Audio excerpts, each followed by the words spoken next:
नमस्कार। आज की इस हिंदी तासिका में आप सभी का स्वागत है। आज हम पाठ 3 नाम चर्चा इस पाठ का अध्ययन करने जा रहे हैं और इस पाठ के लेखक है श्री नरेंद्र कोहली।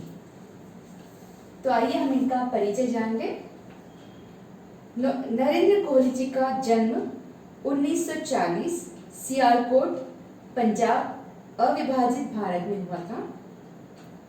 परिचय है, नरेंद्र कोहली जी बहुआयामी व्यक्तित्व के धनी हैं। आपने उपन्यास, व्यंग, नाटक, कहानी, संस्मरण, निबंध, आलोचनात्मक साहित्य में लेखनी चलाई है। बहुआयामी मतलब अलग अलग तरीकों से इन्होंने हर क्षेत्र में अपना कब्जा किया है, हर क्षेत्र में अपना लेखन कार्य किया है। जैसा कि हमने देखा कि उन्होंने उपन्यास भी लिखा, कहानी भी लिखा, उन्होंने संस्मरण भी लिखा, निबंध भी लिखा, व्यंग भी लिखा, मतलब हर तरह का जो लेखन कार्य है आपने किया है। आप प्राचीन भारतीय संस्कृति से प्रेरणा लेकर समकालीन तर्क संगत लेखन करते आए हैं। आपकी प्रमुख कृतियां हैं गणित का प्रश्न, आसान रास्ता जो कि बाल कथाएं हैं, परिणति, नमक का कैदी कहानी संग्रह, परेशानियां, त्राही त्राही व्यंग, किसे जगाऊं नेपथ्य निबंध, प्रवीणाद बाबा नागार्जुन संस्मरण तथा श्रद्धा आस्था आपके उपन्यास है। ये सारे लेखन कार्य आपने किया है। गद्य संबंधी हम देख लेंगे। प्रस्तुत हास्य व्यंग निबंध में नरेंद्र कोहली जी ने नामकरण की समस्या पर मनोरंजक प्रकाश डाला है। यहाँ पर आज जो पाठ हम पढ़ने जा रहे हैं जिसका नाम है नाम चर्चा और ये हास्य व्यंग है और इस पर नामकरण की समस्या किस तरीके से लोगों में आ जाती है उस पर प्रकाश डाला है। बहुत ही सुंदर रीति से इस पाठ का लेखन उन्होंने किया है। नवजात शिशु का नाम रखने के लिए लोग किस तरह परेशान होते हैं, किस किस तरह के नाम रखना चाहते हैं, इनका लेखक ने हास्य व्यंगपूर्ण विवेचन किया है। नवजात शिशु जैसे ही परिवार में आता है तो सबसे पहले समस्या खड़ी हो जाती है कि इसका नाम क्या रखा जाए। और नाम रखने की होड़ में सिर्फ परिवार ही नहीं लेकिन जो रिश्तेदार है वो भी हो जाते हैं। जो आस पड़ोस के लोग भी अपने हिसाब से नाम बताना शुरू कर देते हैं। जो परिवार के लोग हैं उनके जो दोस्त है वो भी अपने अपने तरीके से नाम बताना शुरू करते हैं और इस तरीके से इतने सारे नाम की सूची बन जाती है कि उसमें से अब कौन सा नाम रखा जाए ये बहुत बड़ी समस्या लोगों के सामने बन जाती है। और इसी का प्रस्तुतिकरण लेखक ने इस पाठ में किया है। पहले हम कठिन शब्द इस पाठ के देख लेंगे और इसी के साथ साथ जैसे जैसे पाठ में कठिन शब्द आएंगे हम उसके अर्थ भी जानते जाएंगे। तो हमारे पाठ के कठिन शब्द इस प्रकार है। चक्कर भंगीरी मतलब लगातार घूमना, भ्रमण करना। निकुंज अर्थात वन वाटिका। बीहड़ अर्थात उबड़ खाबड़ या विषम। आढ़त का मतलब है दलाली, लेकर माल बिकवाने का स्थान। तो आइए अब हम पाठ शुरू करते हैं। कहते हैं हिंदी के कथा साहित्य में गतिरोध आ गया है। ऐसे संकट हिंदी साहित्य में पहले भी आए हैं और अक्सर आते रहते हैं। हिंदी में आते हैं तो अन्य भाषाओं के साहित्य में भी आते होंगे, पर फिर भी सारी दुनिया का काम चलता रहता है। जो गतिरोध है, जो रुकावट है वो तो आती है लेकिन किसी भी प्रकार की रुकावट से कोई काम नहीं रुकता है। उसकी अलग अलग समस्याएं होती है, समस्याओं का हल भी होता है और जो कार्य है वो निरंतर आगे बढ़ता ही रहता है। यह कोई ऐसी कठिनाई नहीं है जिसका कोई समाधान न हो। तो लेखक कहते हैं कि ऐसी कोई कठिनाई नहीं है हमारे जीवन में या इस दुनिया में कि जिसका कोई हल न हो। अर्थात समस्या है तो उसका हल भी जरूर है। इस गतिरोध से एक भयंकर समस्या दूसरे क्षेत्र में पैदा हो गई है। सारे हिंदी भाषी प्रदेशों में नाम को लेकर गतिरोध आ गया है। लेखक कहते हैं कि गतिरोध आया है और अब इस जगह पर आया है कि नाम क्या रखा जाए। यहाँ पर गतिरोध आ गया है। कहीं किसी के घर में कोई संतान हुई और मुसीबत उठ खड़ी हुई। कितनी भयंकर समस्या है कि बच्चे का नाम क्या रखे। वो कहते कि बहुत बड़ी भयंकर समस्या है कि बच्चा तो है, परिवार में आ गया है, खुशियां तो आ गई है, लेकिन समस्या ये है कि उसका नाम क्या रखा जाए। इस कर्तव्य को पूरा करने में मुझे कोई परेशानी नहीं थी, पर हिंदी कथा साहित्य के इस गतिरोध ने मेरी गति भी अवरुद्ध कर दी थी। वो कहते हैं कि इसमें कोई परेशानी नहीं है क्योंकि वो तो साहित्यकार ही है, लेकिन फिर भी उन्होंने ये पाया कि उनके भी साहित्य में गतिरोध पैदा हो गया है। किस समस्या को लेकर कि नाम क्या रखा जाए। पहले ये होता था कि किसी ने नाम पूछा और हमने कोई भी पत्रिका उठा ली, जिस किसी कहानी की नायिका या नायक का नाम दिखा वही टिका दिया। अर्थात पहले इतना ज्यादा लोग सोचते नहीं थे कि नाम क्या रखा जाए। कोई भी पत्रिका अगर मिल जाए या कोई दूसरी पुस्तकें मिल जाए या कुछ लेखन की वस्तु मिल जाए या किसी का नाम सुना हुआ हो और वो पसंद आ जाए तो झट से वही नाम रख दिया जाता था। लोग होते भी इतने सरल थे कि वह झट वह नाम पसंद कर देते थे। मतलब उस समय के लोग इतने सरल होते थे कि अगर किसी ने कोई नाम सुझाया तो वे झट से मान जाते थे, ज्यादा तर्क नहीं करते थे।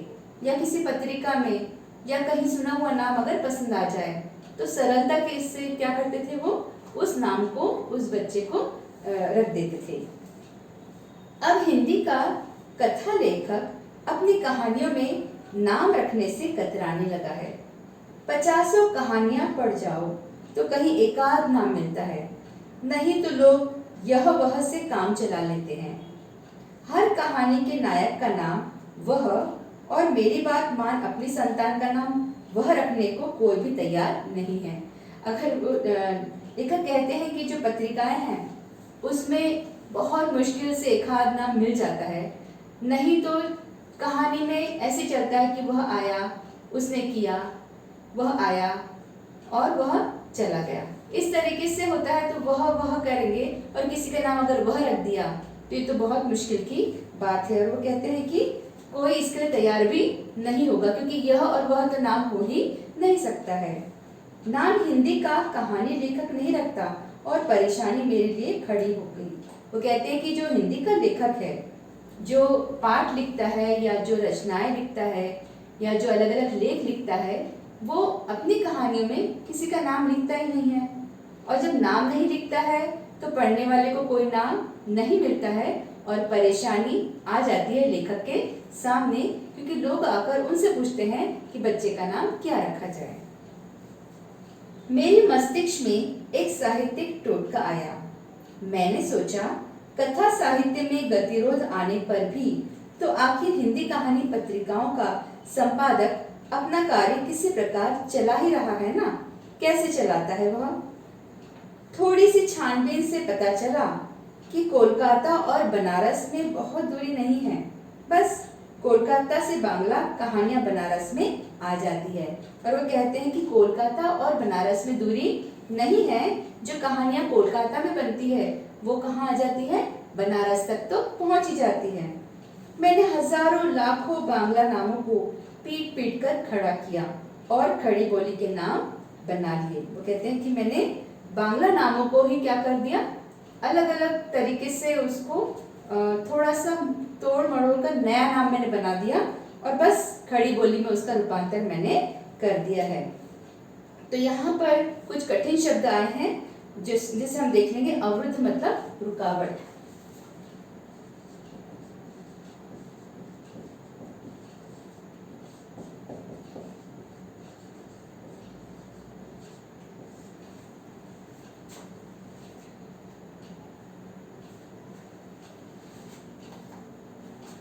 इस प्रकार इस बार प्रादेशिकता आड़े आई।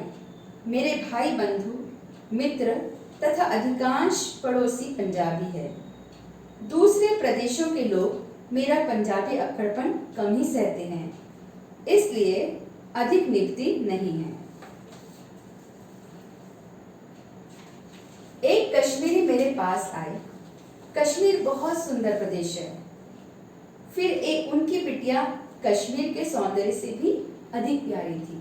हम जानते हैं कि कश्मीरी लोग बहुत खूबसूरत होते हैं, और जो उनकी बेटी थी, जो कश्मीरी व्यक्ति था, उसकी बेटी भी काफी सुंदर थी, खूबसूरत थी। उस बच्चे का नाम कुछ ऐसा ही होना चाहिए था जिसमें कश्मीर का सारा सौंदर्य, सारा प्राकृतिक सौंदर्य साकार हो सके। और यह जो व्यक्ति, जो कश्मीर का व्यक्ति था, वो चाहता था कि उनकी प्यारी सी बिटिया का नाम भी बहुत प्यारा सा हो, और जब नाम अगर कोई पुकारे उसका, तो कश्मीर का सौंदर्य भी उस नाम में झलके, ऐसा वे चाहते थे। तो सौंदर्य अर्थात खूबसूरती।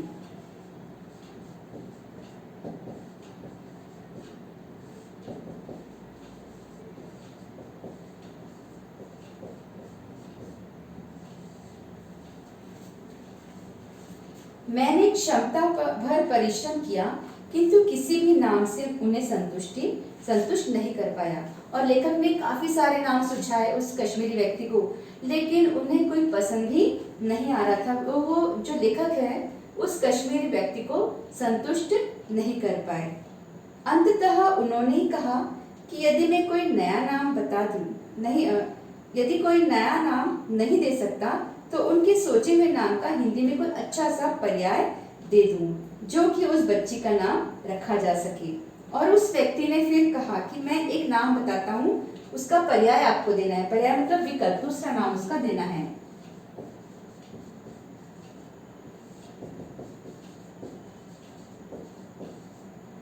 उस कश्मीरी व्यक्ति ने कहा कि ठीक है, अगर आपको कोई नाम सूझ नहीं रहा है, तो मैं जो नाम बताऊंगा उसी से मिलता जुलता या उसी का पर्याय वाला नाम मुझे आप बता दीजिए। मैंने उनकी बात मान ली, इसमें मुझे कोई परेशानी नहीं थी। मैंने उनका सोचा हुआ नाम पूछा, रोजलीना। वे बोले, इसमें कश्मीर का सौंदर्य, कश्मीर के गुलाब का सौंदर्य सब कुछ आ जाता है।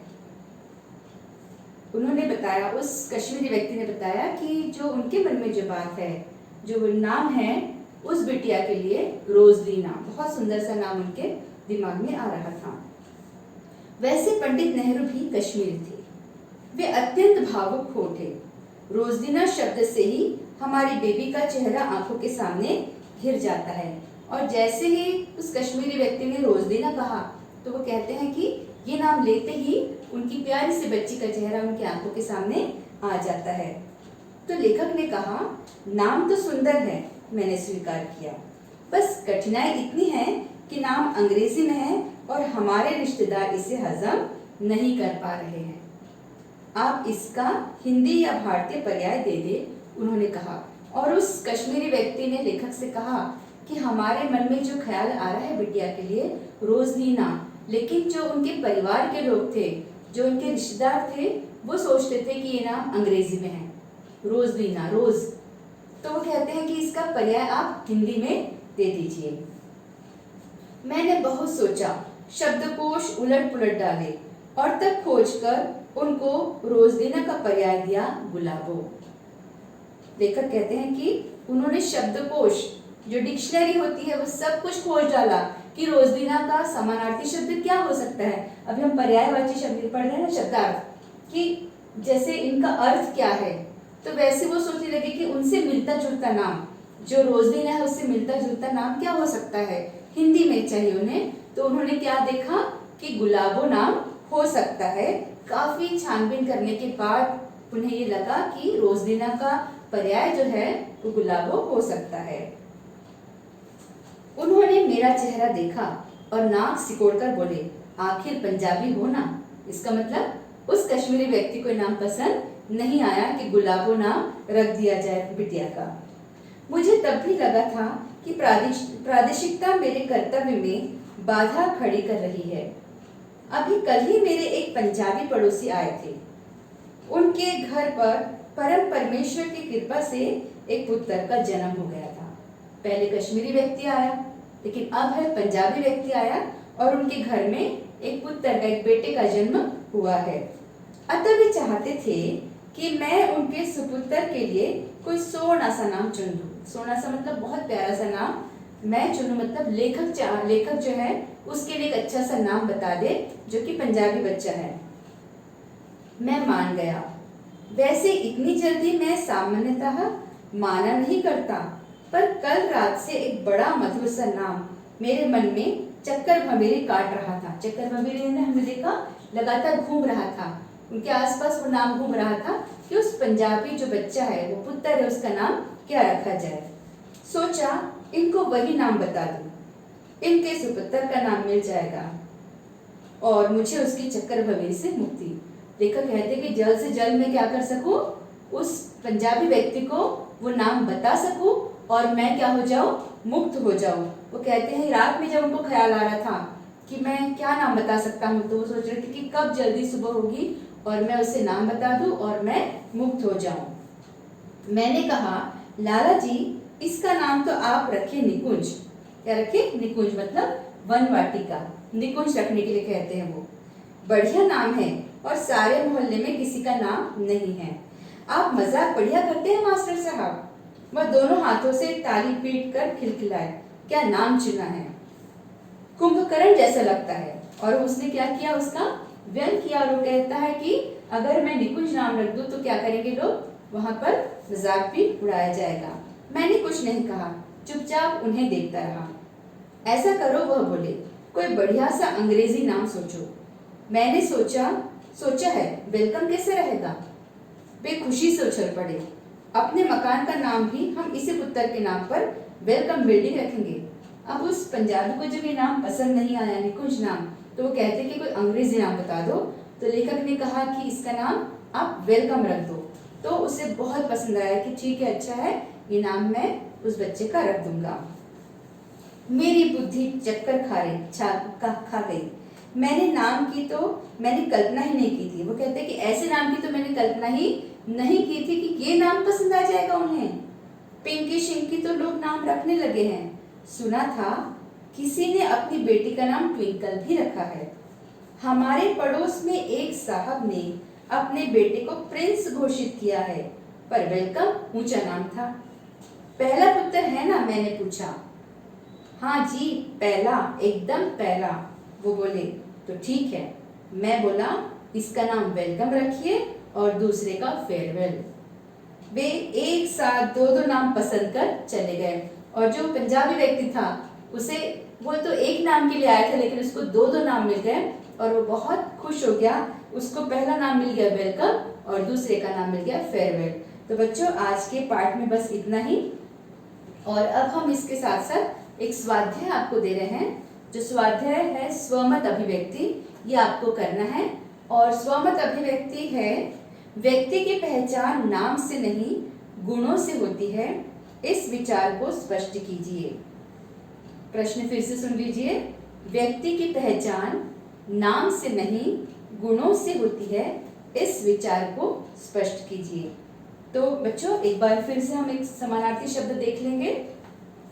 चक्कर भंवेरी मतलब लगातार घूमना, निकुंज अर्थात वन वाटिका, बीहड़ अर्थात उबड़ खाबड़ विषम, आढ़त का मतलब है दलाली लेकर माल बिकवाने का स्थान, अवरुद्ध अर्थात रुकावट, सौंदर्य अर्थात खूबसूरती, पर्याय अर्थात विकल्प। तो बच्चों, आज की तासिका में बस इतना ही। इसका अगला भाग हम अगली तासिका में देखेंगे। धन्यवाद।